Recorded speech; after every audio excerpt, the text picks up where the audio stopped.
Chamam-se grandes navegações as expedições marítimas realizadas por europeus entre os séculos XV e XV1.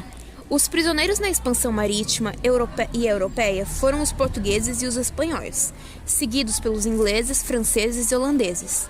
Diversos fatores possibilitaram as grandes navegações, como o aprimoramento das técnicas de navegação, a necessidade de metais preciosos e de se descobrir um novo caminho marítimo para as Índias. Por fim, não podemos esquecer os motivos religiosos, algo importantíssimo naquela época.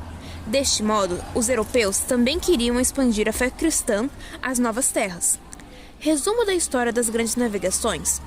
Com a tomada do Constantinopla pelos turcos em 1453, o comércio entre a Ásia e a Europa sofreu um abalo. Os produtos que ali chegavam aumentaram o preço devido aos impostos que os turcos passaram a cobrar dos europeus. Por isso, comerciantes da Veneza e Genova, que monopolizavam o comércio marítimo, buscavam alternativas para chegar às Índias. Isto vinha ao encontro do projeto de expansão marítima de Portugal e do Reino de Castela. Desta forma, os interesses de distintos grupos voltavam-se para patrocinar as navegações pelo Oceano Atlântico. A aliança do rei e a burguesia também contribuiu de maneira decisiva para a expansão comercial e marítima. Nesta época, num movimento histórico conhecido como absolutismo, o rei possuía prestígio, mas pouco poder e dinheiro. A burguesia tinha dinheiro, mas não tinha poder nem prestígio.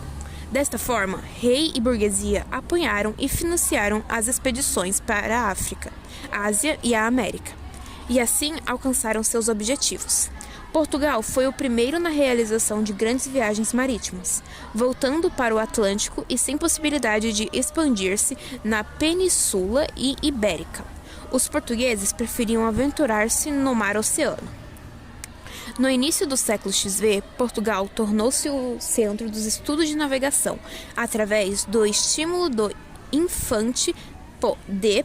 Henrique o Navegador. Este príncipe reunia em sua residência em Sagres, Algarve, navegadores, cosmógrafos, cartógrafos, mercadores e aventureiros a fim de ensinarem e aprenderem o segredo dos mares.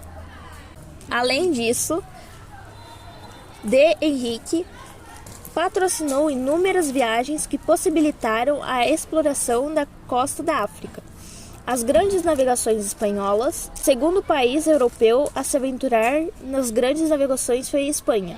Quase 80 anos depois de Portugal, as expedições contaram com o apoio, principalmente, de Isabel de Castela. O navegante Cristóvão Colombo pensava ser possível atingir as Índias por outro caminho a oeste. Para isso, as caravelas deveriam abandonar a rota segura, que margeava a costa África e seguir pelo Oceano Aberto. Colombo pediu ajuda dos reis portugueses, mas foi rechaçado.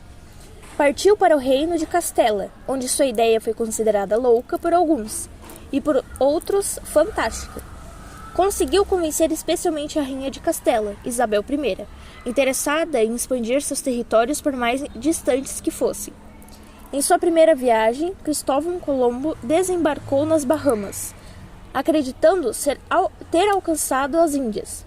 Somente em 1504 desfez-se o engano, quando o navegador Américo Vespúcio confirmou tratar-se de um novo continente.